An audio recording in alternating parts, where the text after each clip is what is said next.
So guys, here is my beginner's guide to GLP-1. I'm going to cover a lot of things from side effects to dosing to how to get on these meds, all kinds of tips. Please subscribe right below. Please like the video. Please comment, all of the things. I would really appreciate it. Share it with your friends. Here we go. All right, GLP-1 medications. First of all, how do you get these meds? I always say start with your insurance company, call them up, see if Zepbound or Wegovy for weight loss are covered by your insurance company. If they're not, then you have other decisions to make. If they are, you want to see what requirements they have. They might have step therapy. They might require prior authorizations. You might have to appeal. It's a whole thing. So start there. Once you have an idea, then you go to your primary care physician or an endocrinologist, OBGYN. Have a conversation. You need a 30 BMI or higher to qualify for weight loss, or a 27 to 29.9 BMI, plus another weight-related condition to qualify for weight loss. And then you have the conversation with your doctor and you see if you can get on these medications. So let's say your insurance does not cover these meds at all. Now you have a choice to pay for this or Wegovy out of pocket, which can be $550 on up. There is a savings card Eli Lilly offers, but it will only bring it down to $550 if you have insurance and you're not covered. If you're on Medicare, it won't bring it down at all. So it can get very expensive. So then you have the decision to make whether you want to go on compound medication. When these meds are in national shortage, the FDA allows compound pharmacies that are regulated by the FDA to sell the active ingredients such as tirzepatide or semaglutide in a vial with syringes. They are prescription-only medications, and your doctor or a telehealth company would call in a prescription for you. Usually it gets shipped to your house. So that's another option as well. It is out of pocket. It's not covered by insurance, but it is a great option for people who don't want to pay $550 or cannot find their meds due to shortages. As far as compound medications go, some doctors will write a prescription for compounds, so have that discussion with your doctor. Other doctors are completely against compound. It is kind of weird. Some doctors are even against GLP-1 medications. So my advice is, unless they can give you a good reason beyond opinion, do your own research, and if you need to get another doctor, you do that. But some will write prescriptions for compound. But here's the situation. They need to be connected with a compound pharmacy that has tirzepatide and that has it for a good price. They may or may not be. If they're not, then you can go with one of these telehealth companies, for example, that can connect you to a doctor who can prescribe your compound for less, because most of these companies get better prices because they are sending more business to the compound pharmacies.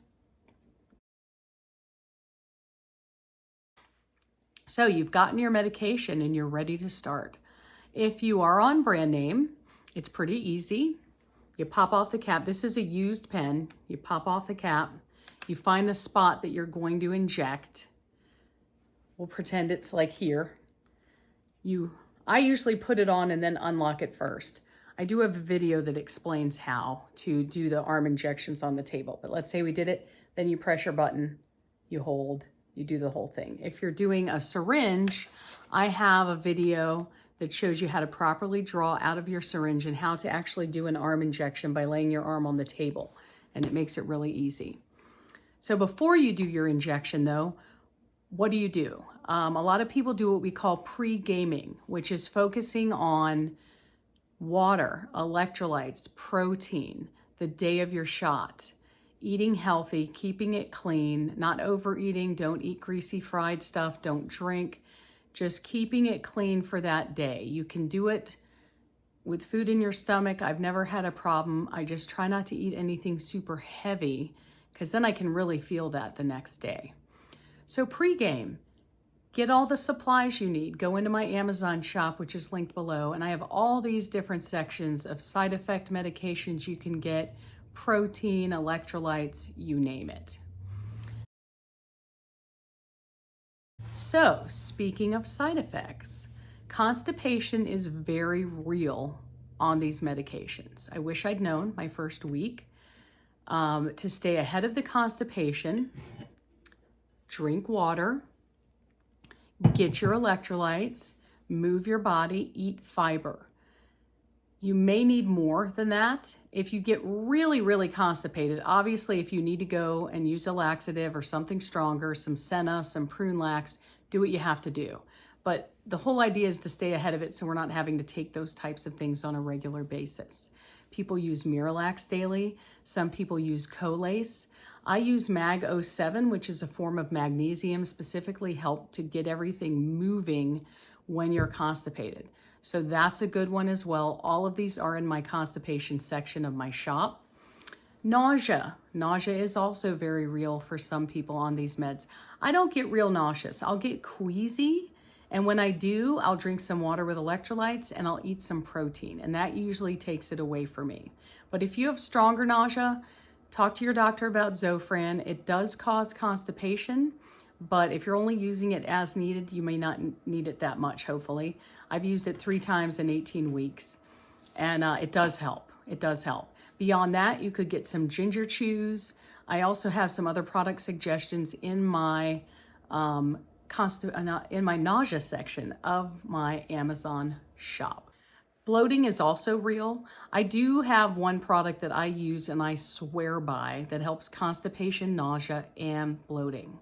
It's not cheap, but I only use it twice a week, once on shot day, once the day after. It's a product called BioCare. It's a company that made this product specifically for people on GLP-1s. It's a protein drink. It has 20 grams of protein, 26 vitamins and minerals, all your electrolytes, digestive enzymes, prebiotics, probiotics. So when they first sent me a sample, I was hesitant. I swear by it now. I get no bloating. I get no queasiness. I have other friends I've turned it on to. They're like, oh my God, my nausea went away. Highly recommend you at least get 1 box and try it. I get the chocolate and I put it in my cold brew coffee. It's great. And it works. That's the key. It actually works. It works really well. In my bio or down below, there's a link. It's 20% off. Highly recommend you try a box of that. Headaches. I will wake up with headaches sometimes. What I do is get up, get a glass of water, put some electrolytes in it and drink it down. My headache goes away right away. It's really awesome. Fatigue is real. I take B12. I actually get B12 shots. Some people do sublingual B12 under their tongue.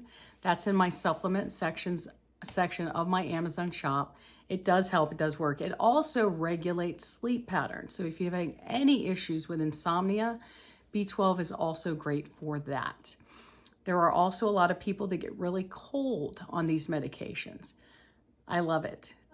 Get some heated blankets, get some socks, get some jackets, turn your heat up in the winter. You won't have to run your air conditioning as much in the summer.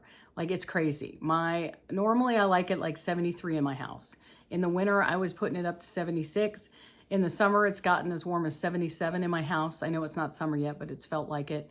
And I wasn't hot. I mean, I'm loving it. I'm loving it. So that is a potential side effect. Heartburn and indigestion is another side effect.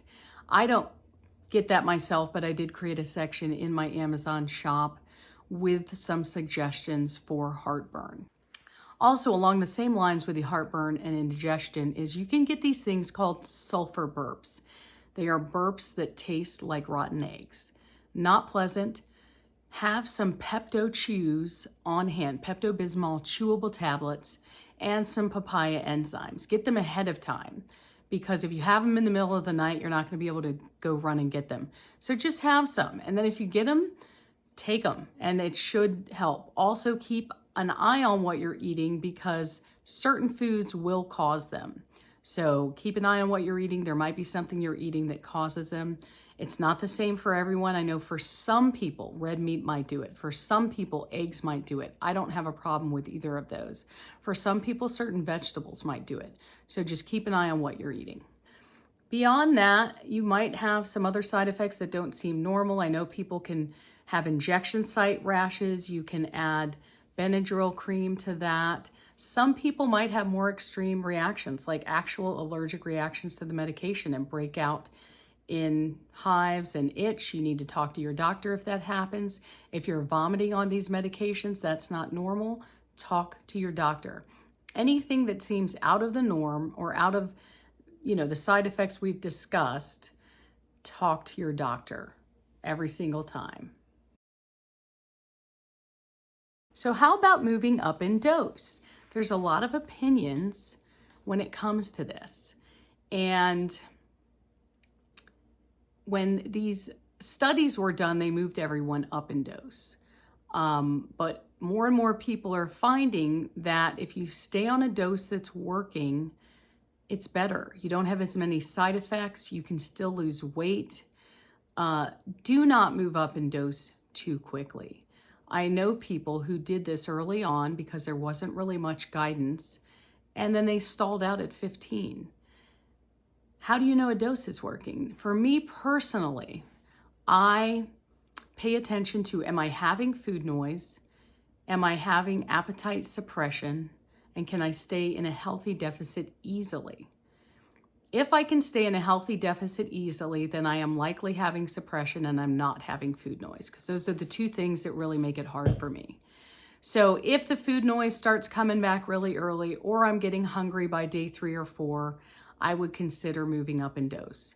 But if not, I don't. Just because I don't lose weight in a week doesn't mean I go up in dose, especially if I'm having suppression and the food noise is gone. The things I will try is I'll switch injection sites. I'll check my calories and make sure I'm staying in a healthy deficit. I might add a few calories and see if that boosts weight loss. Oftentimes, if you're really plateaued, which is like 6 to 8 weeks, try adding calories. But, don't rush it. No need to move up in dose if it's working. You're not going to lose weight faster if a dose is already working. If anything, it's going to either stop working, or you're going to be so suppressed that you can't eat at all, and you're not going to be able to get in a healthy amount of calories. So what is a healthy calorie deficit? If you look in my links below, you'll see one for a TDEE calculator. That will calculate your healthy deficit. You end up seeing what your maintenance calories are. That means if you eat that many calories in a day, you won't gain or lose. They deduct 500 from that. That'll lose you about a pound a week. If you want to go lower than that, talk to your doctor and make sure that it's safe for you to do that. So track your calories to make sure you're eating enough if you don't think you are. It's so important, you guys. And it's important to get in a healthy amount of protein. If you want to know how much protein you should be eating while losing weight, Google how much protein should I be eating while losing weight, and you'll find some calculators where you can calculate that and make sure you're getting in your protein.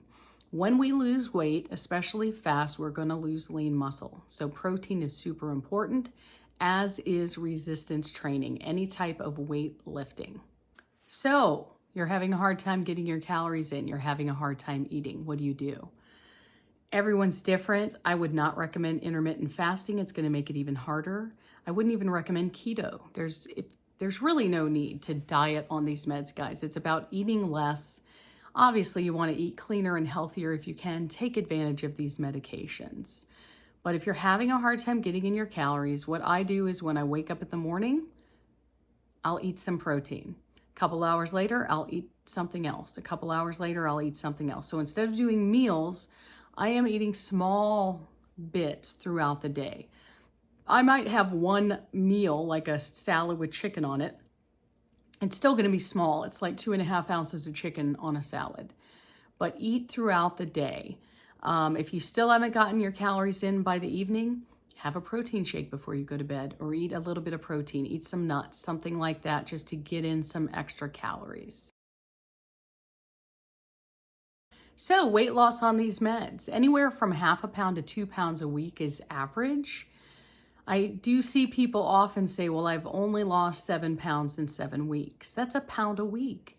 That's great.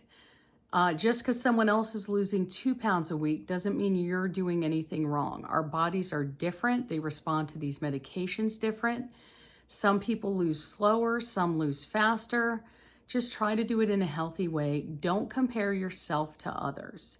And also remember that not all doses work for everyone, meaning if 100 people start on 2.5, you may have 10 that do amazing and they don't dose up and they lose all their weight on 2.5. You don't have to dose up, like I said. So you could literally lose all your weight on one dose. Others feel nothing on 2.5 and dose up to 5 and still feel nothing, and dose up to 7.5 and still feel nothing. It's happened. There was a guy that didn't lose anything until he got to 10 milligrams, but he stayed. He stayed the course, and then he lost 80 pounds. So don't compare your journey. Understand, when you ask questions like, well, how long till I lose weight?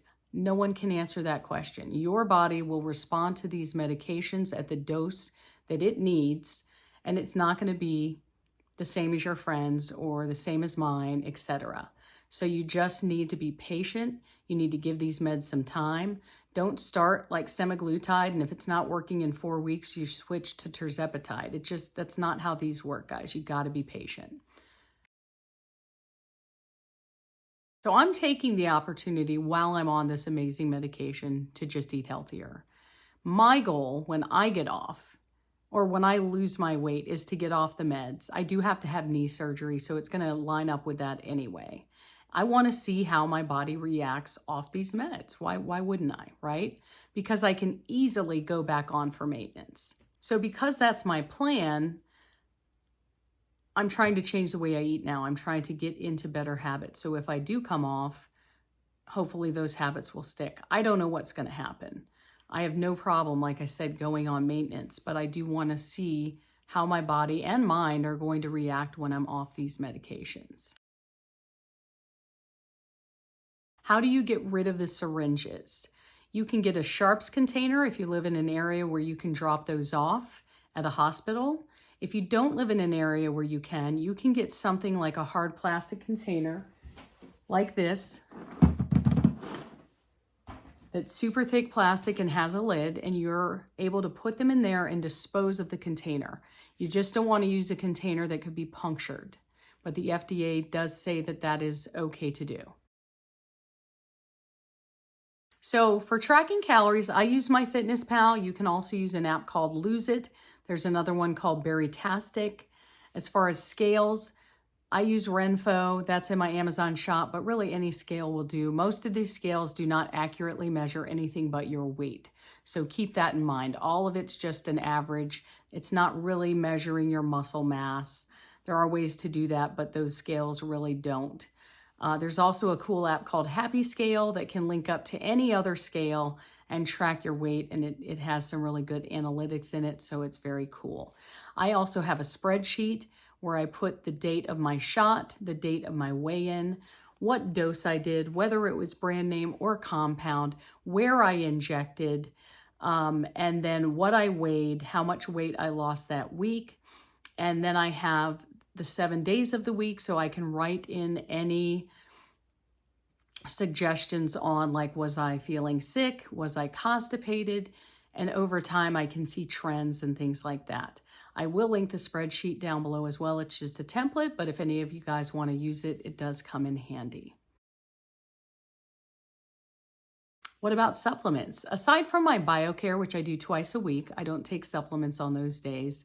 I do a multivitamin, a B complex, fiber pills, a probiotic, sometimes some digestive enzymes, and then a D3K2. And then I have other supplements like lion's mane, reishi, cordyceps, mushrooms that I've been taking for years. They're so good for you. There's also biotin for hair loss. There's some other hair loss vitamins as well in my supplement section, Nutrafol, Viviscal, and then also collagen is really good for your skin. As far as exercise, it's always good to exercise, guys. Move your body, go for walks. The main thing that I focus on is weightlifting and resistance training because I know I'm losing muscle. It is very hard not to lose lean muscle mass when you're losing weight. So to help with that, eat your protein and do some form of resistance training. So guys, that's about it for now. This is a part 1 of the beginner's guide to GLP-1. I tried to cover what I get asked a lot in my lives on TikTok.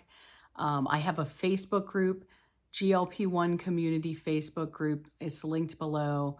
I have a TikTok. I'm on Clapper, Instagram, all of the things linked below. Please subscribe to my channel. Please like the video, comment. I will always respond. I really appreciate you watching if you made it all the way through, and everyone have a great day and a successful journey.